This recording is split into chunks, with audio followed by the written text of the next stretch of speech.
All right.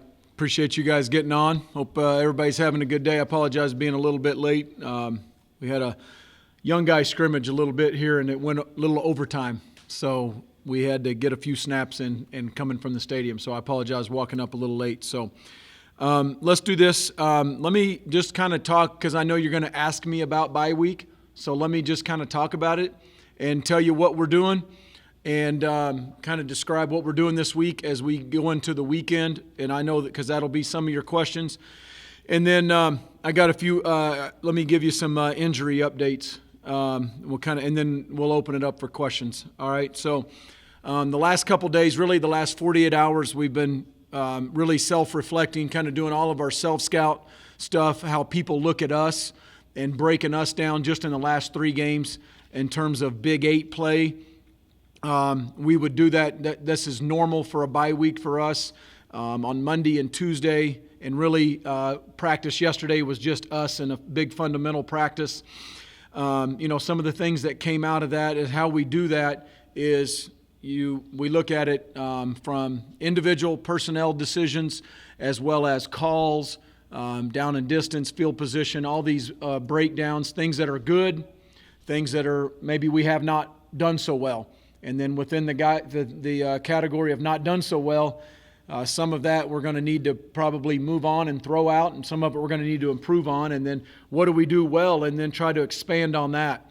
And so we've done that in all 3 phases. And, I think one of the things that has stood out to me from a positive standpoint is from our defensive perspective is the amount of explosives not being very high that we've given up, and runs over 15, passes over 20. I think we're about 15. I think it's at 15, 8 runs, 7 passes, 256 snaps of Big 12 football. Now, that doesn't mean we've played great defense by any means. Don't misconstrue that. But what I'm saying is you compare it to last year at any 3 straight games in the Big 12, that would have been the least amount. And the noticeable difference is in the secondary. We've been doing a better job there of not letting balls go over the top of our head. But I think sometimes that also comes at the expense of a run game where the run fits aren't as tight. We don't have the edge on the defense. And we've kind of oozed, if you will, playing defense and giving up too many rushing yards really in the first 3 weeks. So that's something that I think we have to look at. What are we doing well, and keep doing it in the secondary, but we got to be able to fit the run a whole lot better as we move forward, especially in this next kind of 4-game tier before the next bye week. The next couple days, today and tomorrow, we kind of spend looking ahead at West Virginia and getting a little jump on West Virginia. Friday we'll do the same thing, and then using a couple hours a day, which is a little bit more than we normally would, just dedicated solely to recruiting. Whether it's our some junior college evaluations from some junior colleges that have actually started up, scrimmaging inside of their conference, or kind of the like self-scrimmage, like into like a spring scrimmage just against themselves. Yeah. So evaluating some of those guys, some of the the guys that we haven't offered yet in high school, looking at their first 4 or 5 games, a lot better contact and communication and extended with our 8 commitments in this year's class. And so I think there's been a lot of good recruiting time, and then more through the rest of the week. So that's kind of a maybe a general or a broad breakdown of our week, kind of Monday through Friday. It started on Sunday with the self-scout with us through Friday night. So let me go next into a little bit of an injury update. 2 guys that have had shoulder surgery within the last couple of weeks, and they're out for the season. 2 young freshmen, Donovan Smith, J.J. Sparkman, both shoulder surgeries. They'll be back during spring ball, probably in a limited role, but have had that in the last couple weeks. So out for the season. Another guy, unfortunately, out for the season, Nelson and Banasaur, having a bicep repair. And so that's unfortunate for him. Like I've told you guys, several times that probably had our best training camp of any D lineman. I was really excited and about him, and unfortunate for him, he'll be out for the year. Some guys are still progressing. Just kind of give you updates. Keyshawn Carter, he's making progress. We'll know more next week on Key. Zach Adams, he's probably a couple more weeks away, but he's making good progress with his knee injury. And then McLean Mannix had a little bit of a minor setback last week and just kind of slow progressing back into it with us. He's grinding through, doing a lot of things kind of on his own, and doing a great job. And hopefully we'll get him back soon. I don't know when. I really don't. We'll see the progress that he's making, into next week. So maybe be able to give you an update. It probably won't be till the end of next week when we'll know a little bit more on McLean. And then one personnel note, because I want to talk about it, is we're going to make a change at quarterback. Henry Colombi is going to start against West Virginia. I think Henry has come in and played well. The quarter that he got this past week against Iowa State, and then the 3+ quarters that he played at Kansas State, I thought he was aggressive. I think he kind of jump-started the offense. Like I've said before, he started a little slow at Kansas State. Once he started getting through his progressions, I think guys around him responded. We moved the ball better. And I thought he came in the last couple series and tried to rally us back and did a nice job with the offense, pulled the ball down and scrambled a little bit and moved it. Allen has played okay. He has not played bad. I want to say that. He is not the reason we're 1-3. Absolutely. It's never that way. Playing the quarterback position, I understand it. Quarterbacks usually get too much credit and they get too much blame. And so certainly I want to make sure we're definitely not blaming, and it's absolutely not that. But when you're 1-3 and you have played just okay, and as we work through it with Allen, he understands that. And so Henry is getting the reps right now with the ones. Allen will take the reps with the twos. And as I have experienced personally, at the quarterback position, that number 2 quarterback has to be ready. And at some point, Alan Bowman will be another chance. I just don't know when it is, whether it's through any other circumstance. But that's now the role of a backup quarterback. The role of a starting quarterback is to continue to prepare and hopefully even at a higher level, and to lead the other 10 guys and to raise the performance of the other 10 guys and move the ball down, and we got to score points. And that's the bottom line. So with that, I will go ahead and open it up for any questions. And Don, you want to go ahead and start us off today? One guy you did mention while you're running down the injuries, I didn't see Dalton Rigdon ever come back after he went out with that targeting hit in the fourth quarter the other day. How's he? Okay, he's in the concussion protocol. So the bye week will help that. Okay. As y'all broke down the video from Iowa State, what did y'all see as Allen's major undoing, and what do you do to get him back performing at the level that you feel like he's capable of? Yeah, I certainly think Donnie has the arm talent. He has the QB skills. There's no question about that. I think he's got to continue to go through his progressions. I think at times Saturday against Iowa State, he was quick and soon to get down to the back.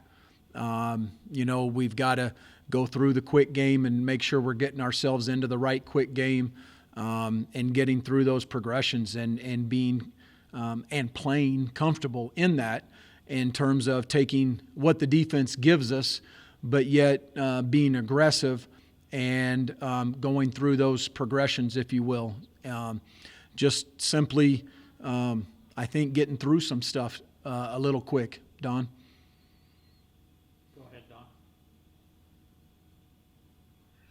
And one follow-up to that. From those conversations with Allen, do you get any sense that part of it may be because of his injury history, or is part of it possibly because of simply not wanting to make a mistake, not throw a pick? Yeah, and take the safe check downs too often. yeah. No, I don't think so on the injuries, but I think Alan Bowman's tough. He's tough. I didn't see it, but I know what happened the year before, and just talking through with a lot of people, know what he battled.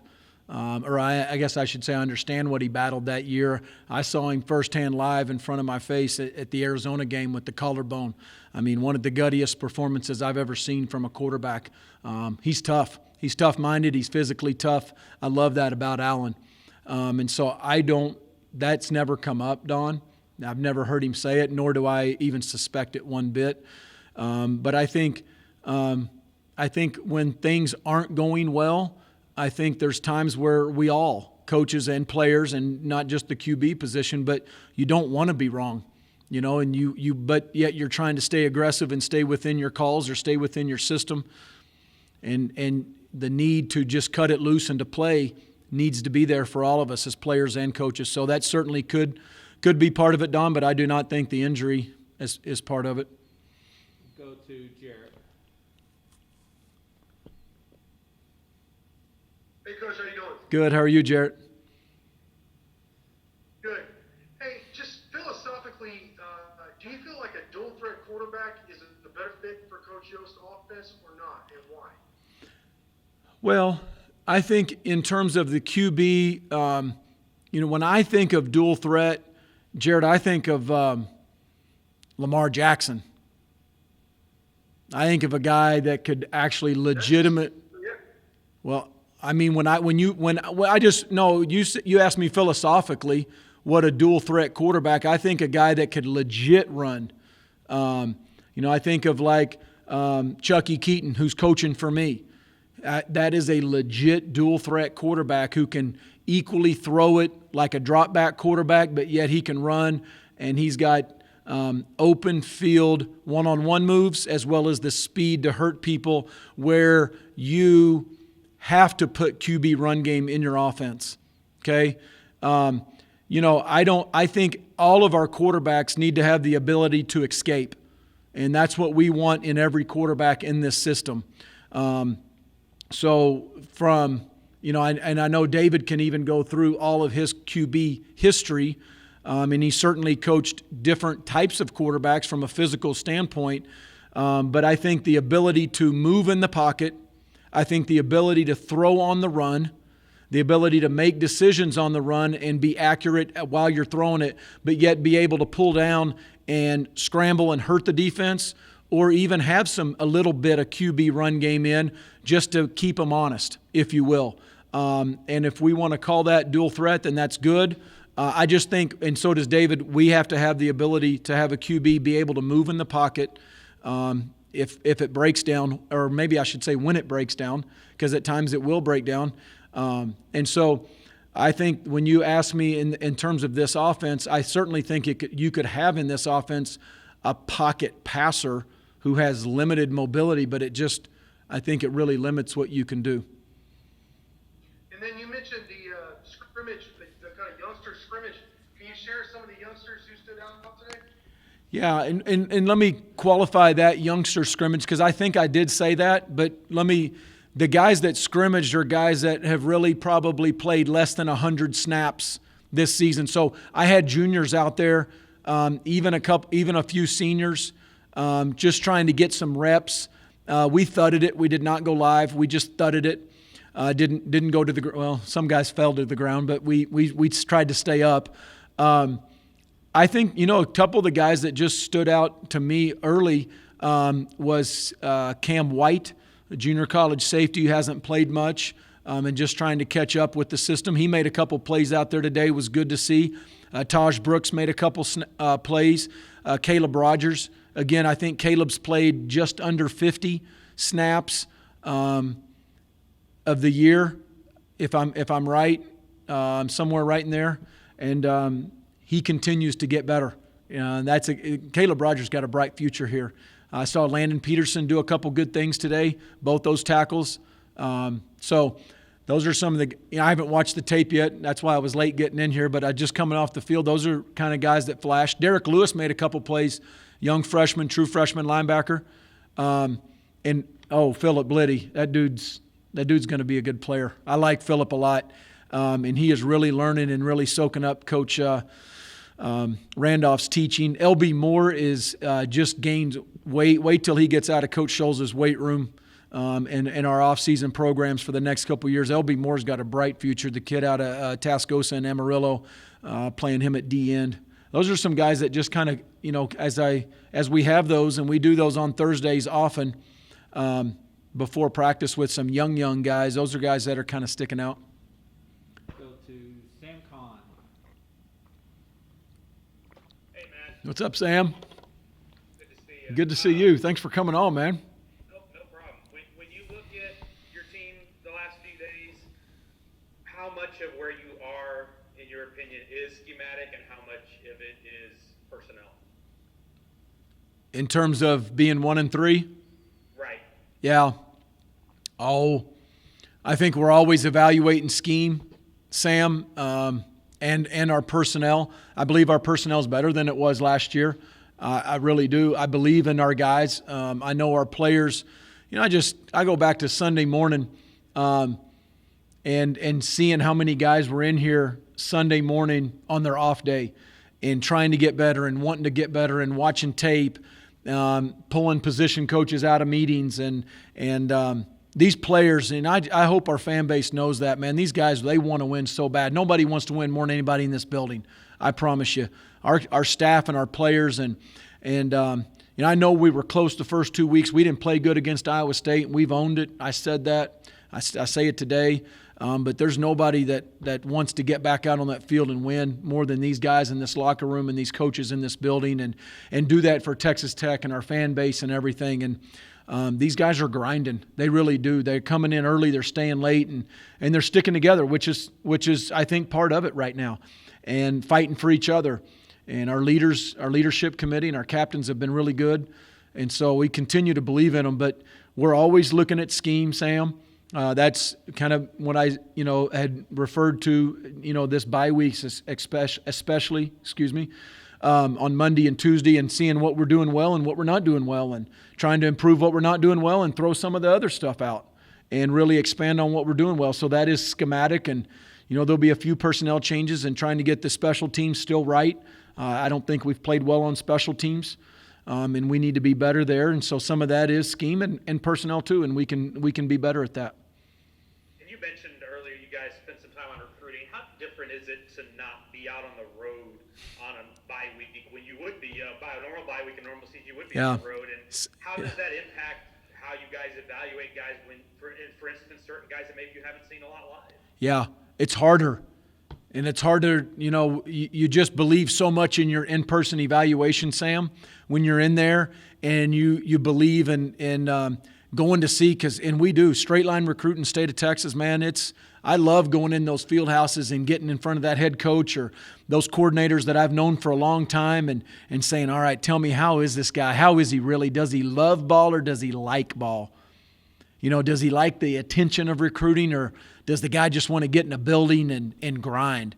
Is he one of our kind of guys? Is he going to fit, especially with the high school coach? And we still do that, right? We're still on the phone, but it's just that live. I mean, I'd rather do this deal live and having Don sit right to my right, first seat right to my right, and it's personal. And I think the best thing that we got going, Sam, is our staff.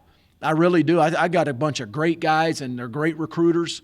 I think they've proven that in the year we've been here, proven that with the 8 commitments we've got right now. And this isn't going to be a very big class in terms of numbers. And you're in those recruiting fights, and we want to be in front of these recruits and their parents and the high school coaches. And, man, we're missing that right now. But we're doing the best we can, whether it's Zooms like this or our virtual tours, and we're doing all that. Like, for instance, like on a normal bye week, today's Wednesday, I'd have 7 assistants right now going right to the airport, flying out tonight. So to be in schools first thing tomorrow morning, everywhere, kind of sitting right there ready to roll. And tomorrow's practice will be run by me and the GAs and Keith and David, Coach Yost and Coach Patterson.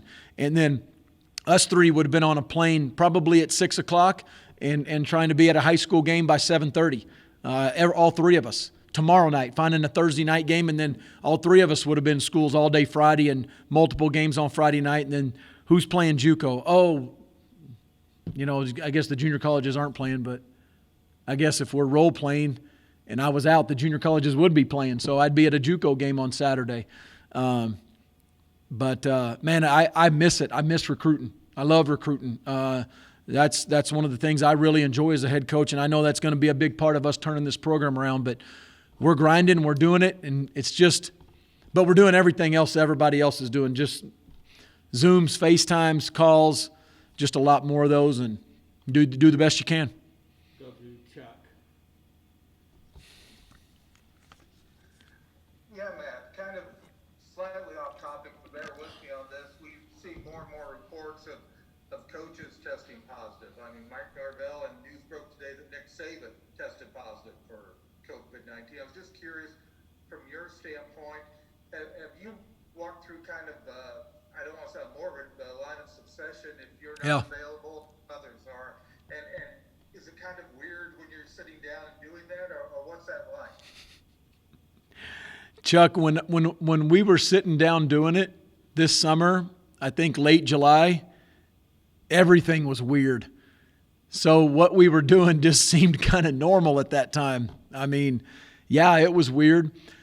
Chuck, answer your question directly. We have that plan in place for our weight room, our strength and conditioning coaches, our trainers, our equipment guys, our video guys, all the way down.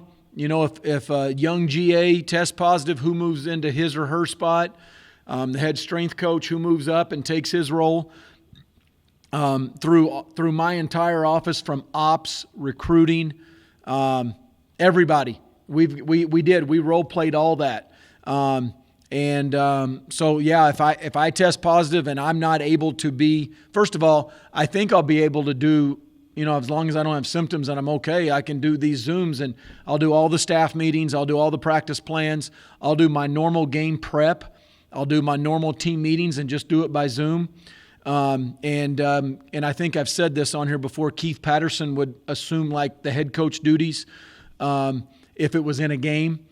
He's already on the field and would assume that in terms of those roles. Offensively, Luke Wells would call the plays. If David had to miss a game, Kevin Cosgrove would call our defensive calls on defense. We have actually, Chuck, already practiced that.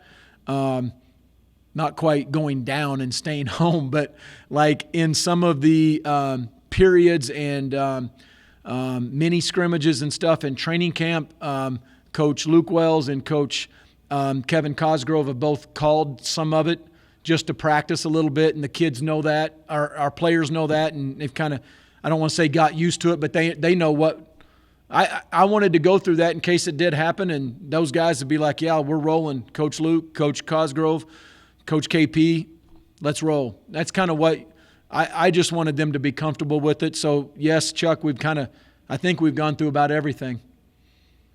And a quick follow-up, just you were talking about personnel decisions, and does the fact that you have a compressed 10-game schedule, does that also kind of compress your timeline in terms of making personnel decisions? It absolutely does, and here's the thing on top of it, Chuck, is the challenges that we went through in the month of August in terms of how many players were actually practicing, and we didn't have any scrimmages, and it's not an excuse. Never use that as an excuse. We had kind of too many scrimmages, and we didn't have right around 50 live reps. We're used to about 150,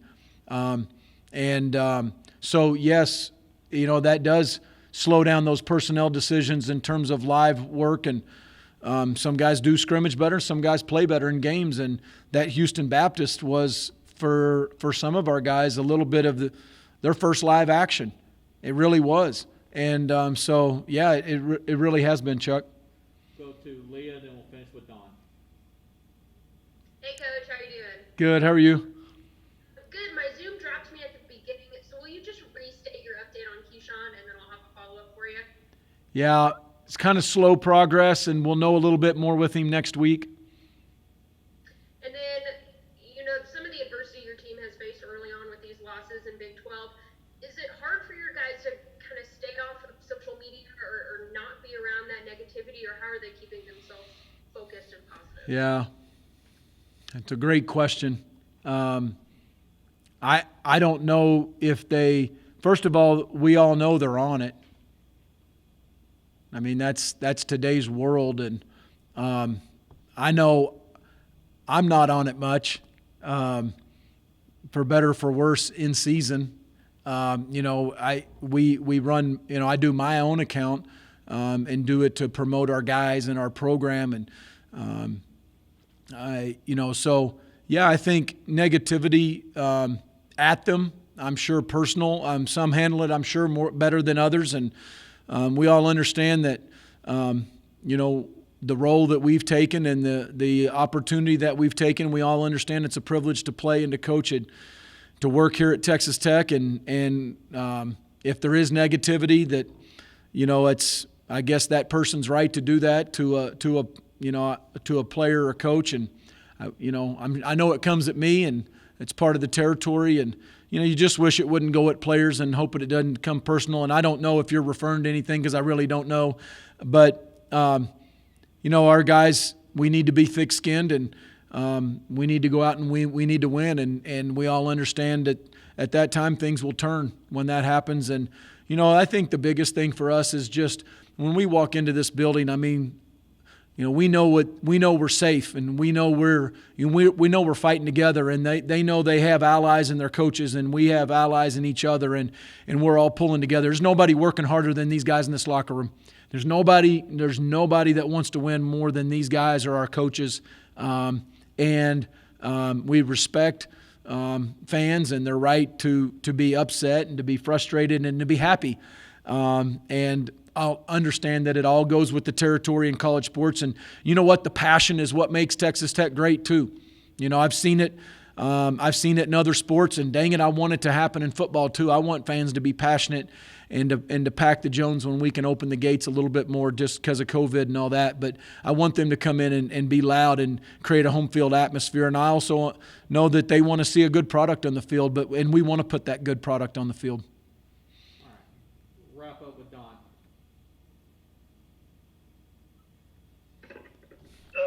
Matt, following up, Keyshawn, did you ever confirm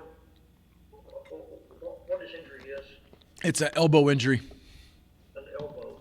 And McLean's Back. His back, you said? Yes, sir. Okay.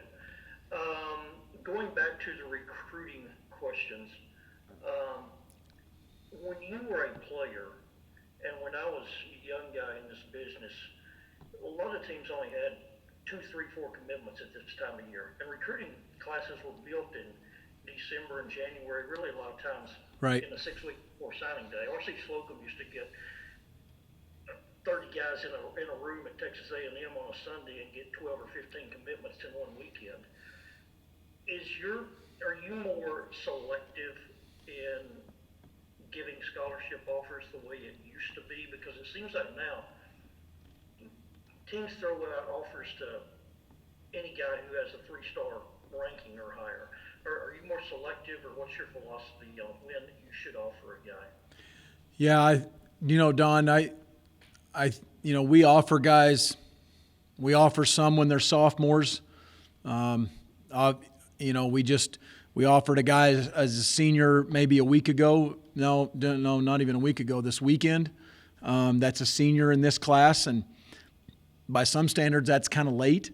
But when there's no spring practice, we can't go out and watch spring practice, and because of the COVID, and we didn't get camps this summer, and we didn't get the camps that we typically have gotten to go to at some of the smaller colleges here in the state of Texas. We love going to, where we get great in-person live evals, and we get them here at our camp.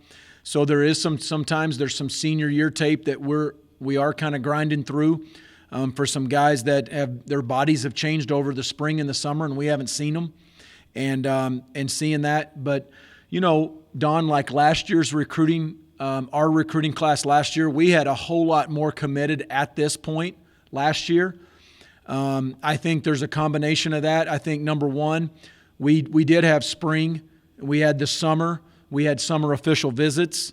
We hadn't even had official visits this summer or this spring, and so that does make it a little harder. But we also, I think, Jarrett, you may have asked this question last time or maybe 2 times ago. We kind of talked a little bit about numbers, but this is going to be a smaller class than last year. We have guys that are on our team right now counting in this signing class, and so we're not going to sign the full complement of 25 scholarships. And so, those numbers in terms of like high school players will be lower. We're also going to take, and I think I mentioned this on Jarrett's question, junior college guys and some grad transfers that are coming up. When I say coming up, I mean getting in the portal this fall, December, January, kind of normal times for those transfer portal guys, and we've had success with those, and so we're going to continue to sign those guys where we feel like they can come in and be immediate impact players, either as starters or impact depth guys, because we're still trying to fill holes in terms of numbers with depth. That was a huge challenge when we first took the job in December of 2018, is those numbers. I mean, the depth numbers in terms of the classes that had been in here previous before that, and just trying to fill those competitive numbers. So when I say competitive, I mean that can challenge for a 2 and a 1 spot. And that's a challenge to bring those guys in. You've got to keep them here. You can't have attrition. You've got to develop them, and that's how you build a program over time. And, the grad transfers that are coming in and some of them competing for immediate playing time, you can only get so many of those, and you've got to build the program also through development and getting younger guys. And the Caleb Rogers, all these freshman receivers we have playing right now, Taj Brooks, John Holcomb, D. Lou, I talked about LB Moore, Philip Blitty, and we're kind of building these guys up and still supplementing the classes with the junior college players and the grad transfers. But in terms of numbers, Don, yeah, I remember, when I was playing, Don, in like the fall of 91, I graduated in spring of 92. Man, if you got an offer during the fall in 1991, that was rare. You got offered kind of on your official visits in December or January. I remember Penn State was really one of the first ones I remember as a young guy, having those summer camps and putting out early offers. And it was like, whoa, they're offering a guy in the summer and even played their senior year yet. And then obviously now we're offering sophomores and juniors and all of that. But, I know I just talked about a bunch of things, but I think it all entails your question. Yeah. Or encompasses your question. Would give early offers, but everybody else is like three or four big visit weekends in January after guys' senior seasons. That's when recruiting classes were built. You're right. And my question is, are there more misses now because you guys are committing to guys who are not just you, but at every school? Yeah. Yeah. Making decisions on guys who are 16, 17 years old. Well, I think, and Jarrett and I have had this conversation. Jarrett, I think you really ought to evaluate recruiting classes 3 or 4 years from now. We should, what year is it? 2020? Okay. We should evaluate the 2016 class. We should evaluate the 2017 class. Where are they now? Okay. How many are starters at Tech? How many are contributors? How many are even still here? How many never made it? That's how you evaluate. That's, to me, is how you need to evaluate it, because like I want to evaluate like last year's class, Don. We had one huge weekend in June, which was awesome. And we got 7 or 8 commitments. And then we got Taj Brooks had to come in because he couldn't come in that weekend with all those guys, with Miles Price and all those guys. He had to come in a few days before or after. I don't remember. LB Moore came in a few days before or after. Loic couldn't come that weekend. Him and Nate Floyd came during the fall, and we got those commitments. Those were huge for us. But let's evaluate those guys, not this year because they're playing as true freshmen. Let's evaluate them in 2022, 3 years from now, and say, hey, man, that first full recruiting class that Matt had, that first full year that they had, the Coach Wells' first year, where are they now? Are they, man, that guy right there has been a 3-year starter. He's been a 2-year starter. He flunked out, he didn't make it. He's not, and see, if we have very little attrition and a lot of those guys are 3-year lettermen, 2-year starters, 3-year starters, and we've done it with this class that we have committed, and I can't even talk about them right here. Boy, I almost just said a kid's name, but, if those guys are 2-year starters and 3-year starters, and we've had these JUCO players and the grad transfers come in and contribute 1 year, contribute 2 years, and then, with this whole get the year back deal, some of those grad transfers that had 2 years, we may get them for 3 if they choose to stay another year bonus. I think we'll look up in 3 years and go, look at Tech. They're winning. They're consistent. They built it through recruiting. They built it through development. They've had a mix of grad transfers. They've had a mix of JUCO guys. And look at all the high school players that have developed there. And, man, to me, that's where you should go back and evaluate it. Because really the way, and Jarrett, I should probably unmute you and let you talk about it. You know how recruiting classes are evaluated on the internet. It's by the number of commitments. It's not the ranking. It's the amount. And it's, so teams, some years you have smaller classes and that, whatever. So I'm not apologizing for a smaller class because there's guys on our team that are counting in this year's class. So I love recruiting, and that's how we're going to build this program part of the way. The other part's our development with our nutrition and our strength conditioning program, skill development. Hey, Coach, I know we need to wrap, but since What do you got? my name up, I want to ask you a question on this recruiting. Just philosophically, what's more important to you, like hit rate, or do you try and go and get a lot, like big numbers, and just hope the numbers game works out for you? Well, More important hold on. Hey, Dowdy just muted you, man. Can you say it again? I know. Yeah. To you, It's an accident. Be picky about who you offer, or is it more important just to get as many numbers and just hope you play the numbers game and it works out philosophically? Both. I don't want to miss on anybody. I really don't. We can't afford to miss. I don't want anybody to not make it academically. I don't want anybody to not be happy here and leave. I want people to be able – I don't want to miss on the Big 12 talent level, guys that can come in and help us win the Big 12 championship. We don't want to miss on any of those guys. Some guys are ready a little sooner than others, and that's okay. But I'm not going to save those scholarships. I'm going to use every one of them every year. I'm going to max it out.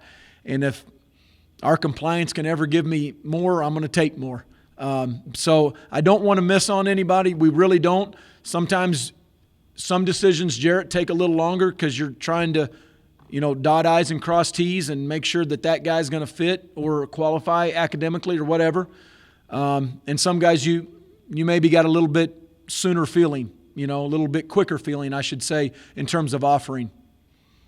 Because that's kind of what Don's question was, is when do you offer, late or early? I think we're doing both. All right, that'll do it for today. We'll be back on a regular schedule Monday. Thank y'all.